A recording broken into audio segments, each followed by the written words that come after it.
ನಾವು ಪ್ರತಿನಿತ್ಯ ತುಳಸಿ ಪೂಜೆ ಮಾಡ್ತೀವಿ. ತುಳಸಿ ಇಲ್ಲದ ಮನೆಯೇ ಅಲ್ಲ. ತುಳಸಿ ಇಲ್ಲದ ಪೂಜೆನೇ ಅಲ್ಲ ಅಂತ ಹೇಳ್ತಾರೆ. ಅದರಲ್ಲಿ ಕಾರ್ತಿಕ ಮಾಸದಲ್ಲಿ ಬರುವಂಥ ಇನ್ನು ತುಳಸಿ ಪೂಜೆ ಇನ್ನೂ ಎಷ್ಟು ವಿಶೇಷತೆ ಏನು, ಏನಕ್ಕೆ ಆ ದಿನ ಪೂಜೆ ಮಾಡ್ತೀವಿ ಅಂತ ಈ ವಿಡಿಯೋದಲ್ಲಿ ತಿಳಿಸ್ಕೊಡ್ತೇನೆ. ಜೊತೆಗೆ ನಾವು ತುಳಸಿಯನ್ನು ಪೂಜೆ ಮಾಡಬೇಕಾದ್ರೆ ಹೇಳಬೇಕಾದ ಮಂತ್ರನೂ ಕೂಡ ಕೊಡ್ತೀನಿ. ಅದಕ್ಕೂ ಮುಂಚೆ ಯಾರು ನನ್ನ ಚಾನಲನ್ನು ಸಬ್ಸ್ಕ್ರೈಬ್ ಮಾಡದೆ ನೋಡ್ತಾ ಇದ್ದೀರೋ ಅವರು ಸಬ್ಸ್ಕ್ರೈಬ್ ಮಾಡಿಕೊಂಡು ಪಕ್ಕದಲ್ಲಿ ಕಾಣೋ ಬೆಲ್ ಐಕನ್ ಮೇಲೆ ಕ್ಲಿಕ್ ಮಾಡಿ ಆಲ್ ನೋಟಿಫಿಕೇಷನ್ನ ಸೆಲೆಕ್ಟ್ ಮಾಡ್ಕೊಳ್ಳಿ. ಹಾಗೆ ಈ ವಿಡಿಯೋಗೆ ಒಂದು ಲೈಕ್ ಮಾಡಿ ಮತ್ತು ಓಂ ವಿಷ್ಣುವೇ ನಮಃ, ಓಂ ತುಳಸಿಯೇ ನಮಃ ಅಂತ ಕಮೆಂಟ್ ಮುಖಾಂತರ ತಿಳಿಸಿ. ನಮ್ಮ ಹಿಂದೂ ಧರ್ಮದಲ್ಲಿ ನಾವು ಹಲವು ಹಬ್ಬಗಳನ್ನ ಆಚರಿಸ್ತೀವಿ. ಹಲವು ರೀತಿಯ ಪೂಜೆಗಳನ್ನು ಕೂಡ ಮಾಡ್ತೀವಿ. ಒಂದೊಂದು ಪೂಜೆಯನ್ನು ಒಂದೊಂದು ಕಾರಣಕ್ಕಾಗಿ ಮಾಡ್ತೀವಿ. ಕೆಲವೊಂದು ಸರ್ವಾಭಿಷ್ಟ ಅಂದರೆ ನಮಗೆ ಯಾವುದು ಆಸೆ ಇರುತ್ತೋ ಅದನ್ನು ಈಡೇರಿಸ್ಕೊಳ್ಳೋಕ್ಕೋಸ್ಕರ ಮಾಡ್ತೀವಿ. ಆದರೆ ನಾವು ಪ್ರತಿದಿನ ತುಳಸಿಗೆ ನೀರು ಹಾಕಿ ಅರಿಶಿನ ಕುಂಕುಮ ಹೂ ಇಟ್ಟು ರಂಗೋಲಿ ಹಾಕಿ ಪೂಜೆ ಮಾಡೋದು ತುಂಬ ಅವಶ್ಯಕ. ಹಾಗೆ ಮಾಡುವಂಥ ಪೂಜೆಗೆ ಇವತ್ತು ತುಳಸಿಯನ್ನೇ ಇಟ್ಟು ಪೂಜೆ ಮಾಡೋದು ಇನ್ನೂ ತುಂಬ ವಿಶೇಷ. ಏನಕ್ಕಪ್ಪ ಅಂದರೆ ಈ ಕಾರ್ತಿಕ ಮಾಸದಲ್ಲಿ ಬರುವ ತುಳಸಿ ಪೂಜೆ ತುಂಬ ವಿಶೇಷ. ಇದು ತುಳಸಿ ವಿವಾಹ ಅಂತ ಕೂಡ ಕರಿತೀವಿ. ಕಾರ್ತಿಕ ಮಾಸದಲ್ಲಿ ಶುಕ್ಲ ಪಕ್ಷದ ಏಕಾದಶಿಯ ಮಾರನೇ ದಿನವಾದ ದ್ವಾದಶಿಯಂದು ತುಳಸಿ ವಿವಾಹ ಅಥವಾ ತುಳಸಿ ಪೂಜೆಯನ್ನು ಮಾಡುವ ಸಂಪ್ರದಾಯ ಇದೆ. ಈ ತುಳಸಿ ಪೂಜೆಯನ್ನು ಆಚರಿಸೋದ್ರಿಂದ ವೈವಾಹಿಕ ಜೀವನದಲ್ಲಿ ಅಂದರೆ ದಾಂಪತ್ಯದಲ್ಲಿ ಉಂಟಾಗುವ ಕಲಹಗಳು ಕಮ್ಮಿಯಾಗುತ್ತೆ. ಜೀವನದಲ್ಲಿ ಪ್ರೀತಿ ಸಂತೋಷ ಹೆಚ್ಚಾಗುತ್ತೆ. ಜೊತೆಗೆ ಮದುವೆ ಆಗದೇ ಇರೋರಿಗೆ ಬೇಗ ಕಂಕಣ ಭಾಗ್ಯ ಕೂಡಿ ಬರುತ್ತೆ ಅನ್ನೋ ಒಂದು ನಂಬಿಕೆ ಇದೆ. ಇದನ್ನು ಹೇಗಪ್ಪ ಪೂಜೆ ಮಾಡಬೇಕು ಅಂದರೆ ಈ ಏಕಾದಶಿಯಂದು ವಿಷ್ಣು ಮಲಗಿದ್ದು ಎದ್ದೇಳ್ತಾನೆ ಅಂತ, ಅಂದರೆ ಈ ಚಾತುರ್ಮಾಸ್ಯ ವಿಷ್ಣು ಮಲಗಿರ್ತಾನೆ ಅಂತ ನಂಬಿಕೆ ಇದೆ. ಏಕಾದಶಿಯಂದು ವಿಷ್ಣು ಎದ್ದೇಳ್ತಾನೆ. ನಾವು ದ್ವಾದಶಿ ಶುರುವಾದಾಗ ಹಿಂದೊಂದು ದಿನವೇ ಅಥವಾ ಬೆಳಗಿನ ಜಾವ ದ್ವಾದಶಿಯ ಬೆಳಗಿನ ಜಾವದಲ್ಲಿ ತುಳಸಿಗೆ ವಿಷ್ಣುವಿನ ಯಾವುದೇ ರೂಪದ ವಿಗ್ರಹ ಅಥವಾ ಫೋಟೋ ಅಥವಾ ನಿಮ್ಮಲ್ಲಿ ಸಾಲಿಗ್ರಾಮ ಇದ್ದರೆ ಸಾಲಿಗ್ರಾಮ ಇಟ್ಟು ಅವೆರಡಕ್ಕೂ ಅರಿಶಿನ ಕುಂಕುಮ ಹೂ ಅಕ್ಷತೆ ಎಲ್ಲ ಹಾಕಿ ಅರಿಶಿನದ ಕೊಂಬನ್ನು ತಗೊಂಡು ನಿಮ್ಮ ಮನೇಲಿ ಸಪ್ಪೆ ನೂಲಿರುತ್ತಲ್ಲ ಅದಕ್ಕೆ ಅರಿಶಿನ ಹಾಕಿ ಅದನ್ನು ಕಟ್ಟಿ ಅದನ್ನು ತಾಳಿ ರೀತಿ ಅವೆರಡಕ್ಕೂ ಸೇರಿಸಿ ಕಟ್ಟಬೇಕು.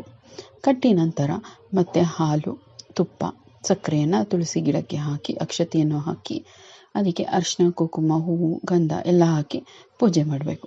ಪೂಜೆ ಮಾಡಿ ನಂತರ ಒಳಗಡೆ ಕರ್ಕೊಂಡ್ಬಂದು ಅಂದರೆ ಮುತ್ತೈದೆಯನ್ನು ಅಂದರೆ ಮದುವೆಯಾದ ಹೆಣ್ಣು ಮಗಳನ್ನು ವಧುವನ್ನು ಹೇಗೆ ಕರ್ಕೊಂಡು ಬರ್ತೀವೋ ಹಾಗೆ ಆ ರೀತಿ ಅಂದ್ಕೊಂಡು ಕರ್ಕೊಂಡು ಬಂದು ಒಳಗಡೆ ಇಟ್ಟು ಒಳಗಡೆ ಹಣ್ಣು ಹಂಪಲು ಎಲ್ಲ ಇಟ್ಟು ಪೂಜೆ ಮಾಡಬೇಕು. ನೀವು ರಾತ್ರಿ ಕರ್ಕೊಂಬಂದರೆ ರಾತ್ರಿ ಏನಾದರೂ ನೈವೇದ್ಯಕ್ಕಿಟ್ಟು ದೀಪ ಹಚ್ಚಿ ಪೂಜೆ ಮಾಡ್ಬೋದು. ಇನ್ನು ಬೆಳಿಗ್ಗೆ ತಂದು ಕರ್ಕೊಂಬರ್ತೀನಿ ಅಂದರೆ ಏನಾದರೂ ನೈವೇದ್ಯಕ್ಕಿಟ್ಟು ಮತ್ತು ಹಣ್ಣು ಹಂಪಲುಗಳನ್ನು ಇಟ್ಟು ಪೂಜೆ ಮಾಡಿದ್ರೆ ತುಂಬ ವಿಶೇಷ. ಈ ತಾಯಿಯನ್ನು ಪೂಜೆ ಮಾಡೋದ್ರಿಂದ ದಾಂಪತ್ಯದಲ್ಲಿ ಇರುವಂಥ ವಿರಹಗಳು ಏನೇ ಇದ್ರೂ ಅದೆಲ್ಲ ನಿವಾರಣೆ ಆಗುತ್ತೆ ಅಂತ ಹೇಳ್ತಾರೆ. ಜೊತೆಗೆ ಮದುವೆ ಆಗದೆ ಇರೋರು ಪೂಜೆ ಮಾಡಿ ಮದುವೆ ಆಗಲಿ ಆದಷ್ಟು ಬೇಗ ಒಳ್ಳೆ ವಧು ಅಥವಾ ವರ ಸಿಗಲಿ ಅಂತ ಕೇಳಿಕೊಂಡ್ರೆ ಆದಷ್ಟು ಬೇಗ ಅವರ ಕಂಕಣ ಭಾಗ್ಯ ಕೂಡಿ ಬರುತ್ತೆ ಅಂತ ಒಂದು ನಂಬಿಕೆ ಇದೆ. ಈ ತುಳಸಿ ಪೂಜೆಯನ್ನು ಮಾಡಬೇಕಾದ್ರೆ ಆ ತುಳಸಿ ಜೊತೆಯಲ್ಲಿ ನಾವು ಯಾವುದೇ ರಾಮನ ಅಥವಾ ಕೃಷ್ಣನ ಅಂದರೆ ಕೃಷ್ಣನ ಫೋಟೋಗಳು ಯಾವುದೇ ಇದ್ರೂ ಅದನ್ನು ಇಟ್ಟು ಅದ್ರ ಜೊತೆ ಪೂಜೆ ಮಾಡಬೇಕು. ಸಾಲಿಗ್ರಾಮ ಇದ್ದರೆ ಸಾಲಿಗ್ರಾಮನ ಇಟ್ಟರೆ ತುಂಬ ಒಳ್ಳೆಯದು. ಮತ್ತು ತುಳಸಿ ಗಿಡದ ಮುಂದೆ ಒಂದು ರಂಗೋಲಿಯನ್ನು ಹಾಕಬೇಕು.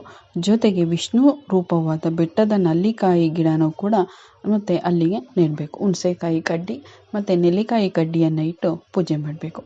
ಜೊತೆಗೆ ರಾತ್ರಿ ಮಂಗಳಾರತಿ ಸಮಯದಲ್ಲಿ ಎಲ್ಲ ಪೂಜೆಯನ್ನು ಆದಮೇಲೆ 5, 7, 9, 11 ನೆಲ್ಲಿಕಾಯಿಯನ್ನು ಇಟ್ಟು ಅದ್ರ ಮೇಲೆ ಒಂಚೂರು ತೆಗೆದು ಅಲ್ಲಿ ತುಪ್ಪದ ಬತ್ತಿಯನ್ನು ಇಟ್ಟು ಅದನ್ನು ಆರತಿ ಮಾಡಬೇಕು. ನೆಲ್ಲಿಕಾಯಿಯ ದೀಪ ಪೂಜೆ ಮಾಡೋದು ತುಂಬ ಶುಭ.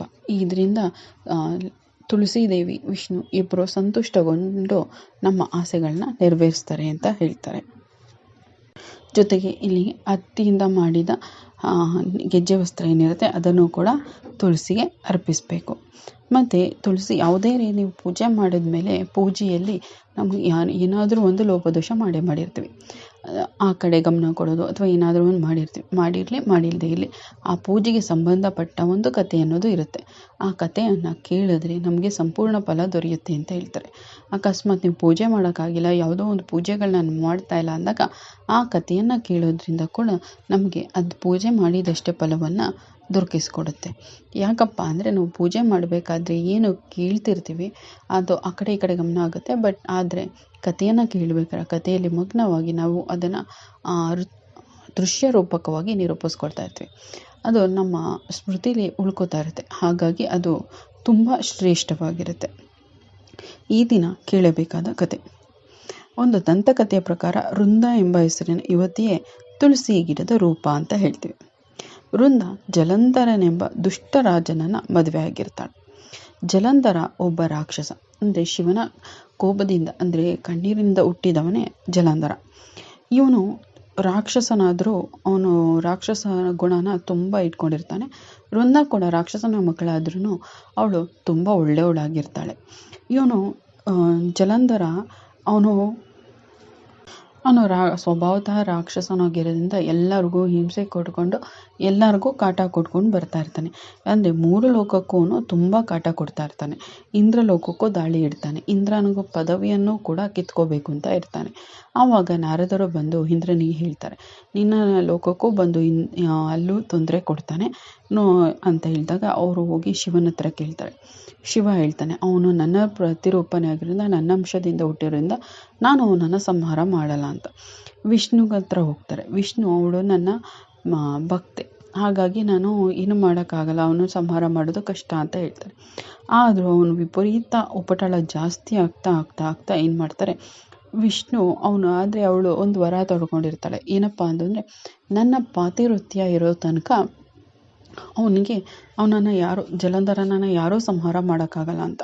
ಅವಳು ತುಂಬ ಪಾತಿವೃತ್ಯ ಆಗಿರ್ತಾಳೆ. ಆವಾಗ ಇನ್ನೇನು ಮಾಡೋಕ್ಕಾಗಲ್ಲ, ಜಲಂಧರನ ಸೋಲಿಸ್ಬೇಕು ಅಂದರೆ ಅವಳು ಪಾತಿವೃತ್ಯ ನಾಶ ಆಗಲೇಬೇಕು ಅನ್ನೋದಿರುತ್ತೆ. ಹಾಗಾಗಿ ಎಲ್ಲ ದೇವರುಗಳು ವಿಷ್ಣುವಿನ ಹತ್ರ ಹೋಗ್ತಾರೆ. ಏನು ಮಾಡೋದು ಅಂತ ಯೋಚನೆ ಮಾಡಬೇಕಾದಾಗ ವಿಷ್ಣು ಏನು ಮಾಡ್ತಾನೆ, ವೃಂದಳ ಹತ್ರ ಬಂದು ಅವನು ಜಲಂಧರನ ರೂಪವನ್ನು ತಗೊಂಡು ವೃಂದನ ಹತ್ರ ಬರ್ತಾನೆ. ವೃಂದನ ಹತ್ರ ಬಂದಾಗ ಅವಳು ಏನು ಮಾಡ್ತಾಳೆ, ತನ್ನ ಗಂಡನೇ ಜಲಂಧರನೇ ಬಂದ ಅಂತ ನಂಬ್ಕೋತಾಳೆ. ಅವಳಿಗೆ ಅಲ್ಲಿ ವಿಷ್ಣು ಜಲಂಧರನ ರೂಪ ಧರಿಸ್ಕೊಂಡು ಬಂದಿರೋದು ಗೊತ್ತಾಗಿರಲ್ಲ. ಆವಾಗ ಅವಳು ಏನು ಮಾಡ್ತಾಳೆ, ಜಲಂಧರನೇ ಬಂದ ಅಂದ್ಬಿಟ್ಟು ಅವಳನ್ನು ಮುಟ್ಟಿದಾಗ ಅಂದರೆ ಪರಪುರುಷನ ಮುಟ್ಟಿದ್ರೆ ಅಲ್ಲಿ ಪಾತಿವೃತ್ಯ ಭಂಗ ಆಗಿತ್ತು ಅಂತ ನಂಬಿಕೆ. ಹಾಗಾಗಿ ಅವನನ್ನು ಮುಟ್ಟಿದಾಗ ಪಾತಿವೃತ್ಯ ಭಂಗ ಆಯಿತು ಅಂದಾಗ ಅಲ್ಲಿ ಜಲಂಧರನ ನಾಶವಾಗುತ್ತೆ. ಈ ಕಡೆ ಶಿವ ಜಲಂಧರನನ್ನು ಸಂಹರಿಸ್ತಾನೆ.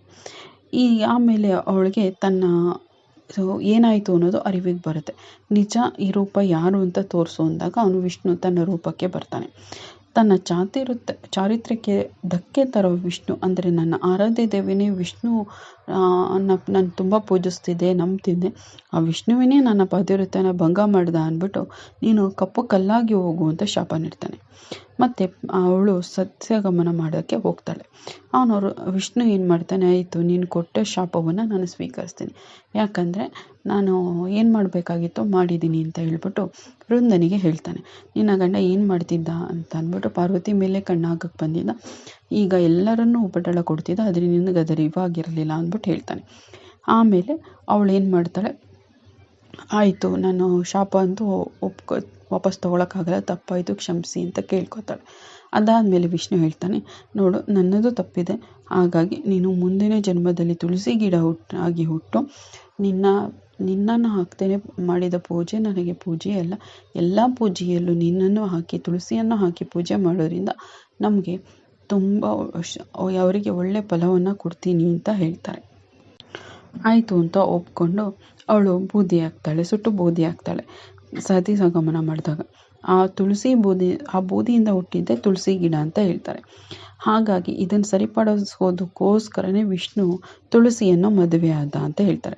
ಹಾಗಾಗಿ ಆ ದಿನವೇ ಕಾರ್ತಿಕ ಮಾಸದಲ್ಲಿ ಬರುವಂಥ ಆ ದಿನವೇ ತುಳಸಿ ವಿವಾಹ ಅಂತ ಮಾಡುವಂಥ ಸಂಪ್ರದಾಯ ಬೆಳೆದು ಬಂದಿದೆ. ಈ ವಿಡಿಯೋ ಇಷ್ಟ ಆಗಿದೆ ಅಂತ ಭಾವಿಸ್ತೀನಿ. ಇಷ್ಟ ಆಗಿದ್ರೆ ಲೈಕ್ ಮಾಡಿ, ಹಾಗೆ ನನ್ನ ಚಾನಲ್ ಇನ್ನೂ ಯಾರು ಸಬ್ಸ್ಕ್ರೈಬ್ ಮಾಡದೆ ನೋಡ್ತಿದ್ದಾರೆ ಅವ್ರು ಸಬ್ಸ್ಕ್ರೈಬ್ ಮಾಡ್ಕೊಂಡು ಪಕ್ಕದಲ್ಲಿ ಕಾಣೋ ಬೆಲ್ ಐಕಾನ್ ಮೇಲೆ ಕ್ಲಿಕ್ ಮಾಡಿ ಆಲ್ ನೋಟಿಫಿಕೇಷನ್ನ ಸೆಲೆಕ್ಟ್ ಮಾಡ್ಕೊಳ್ಳಿ. ಕೇಳಿದ್ದಕ್ಕಾಗಿ ಧನ್ಯವಾದಗಳು. ಮುಂದಿನ ವಿಡಿಯೋದಲ್ಲಿ ಸಿಗೋಣ.